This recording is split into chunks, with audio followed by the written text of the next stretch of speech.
Subscribe YouTube channel official iNews dan nyalakan loncengnya. Pemirsa, sidang lanjutan pimpinan FPI Rizik Syihab kembali digelar secara virtual dengan dikawal 1.800 anggota kepolisian. Puluhan kuasa hukum terdakwa sempat terlibat adu mulut dengan pihak kepolisian karena tidak diizinkan masuk.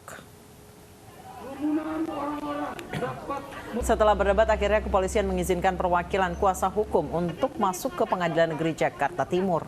Sidang telah dibuka oleh majelis hakim, namun Rizik Syihab menolak menghadiri persidangan dari Rutan Barreskrim Mabes Polri dan meminta untuk hadir langsung di ruang sidang. Agenda sidang hari ini adalah pembacaan dakwaan perkara kerumunan Petamburan dan Megamendung serta kontroversi hasil tes swab RS Umi Bogor yang sempat tertunda Selasa kemarin.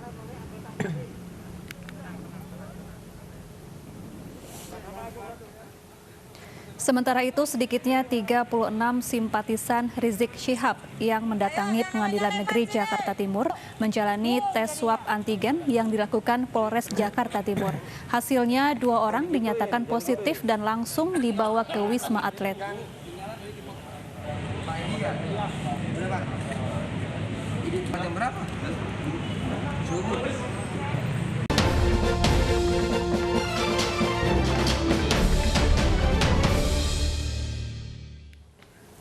Pemirsa, isu lingkungan selalu menjadi isu sensitif bagi bisnis batubara di banyak negara, terutama Amerika Serikat dan Eropa. Presiden Joko Widodo mengeluarkan limbah batubara dari kategori limbah bahan berbahaya dan beracun. Keputusan itu dinilai jadi sentimen positif yang mendorong kenaikan harga saham emiten batubara.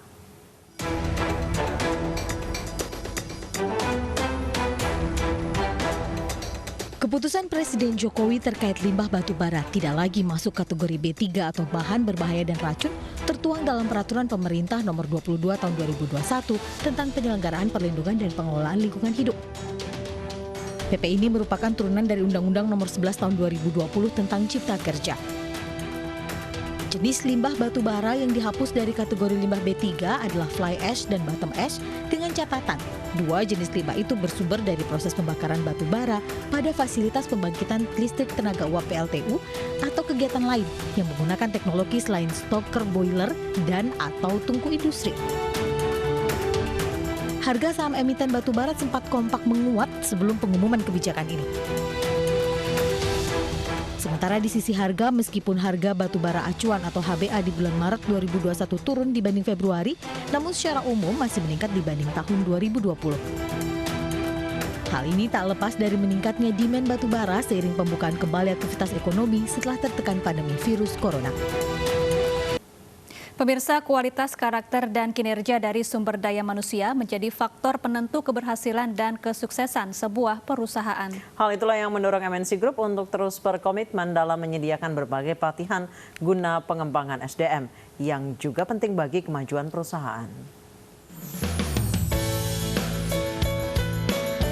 Di tengah pandemi COVID, peningkatan kualitas dan produktivitas sumber daya manusia menjadi kunci sukses MNC Group dalam memberikan layanan dan produk jasa terbaiknya.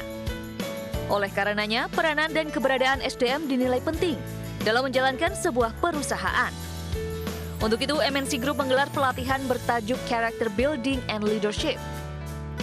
Dalam pelatihan yang digelar secara virtual, Executive Chairman MNC Group, Haritanu Sudibyo menekankan, pembangunan karakter yang berkualitas dan jiwa kepemimpinan yang jelas dan kuat menjadi hal penting yang harus ditanamkan secara individual sehingga dapat membawa perusahaan terus bertumbuh dan bergerak maju.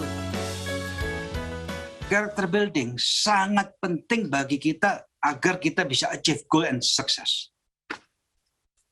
Tanpa kita membangun karakter dengan benar, ya, yang dibutuhkan dengan tentunya profesi kita, sulit kita achieve goals dan sukses.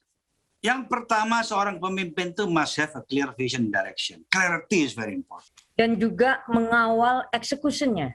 Jadi it's not just about clarity of the vision, but also the details of execution harus dikawal completely.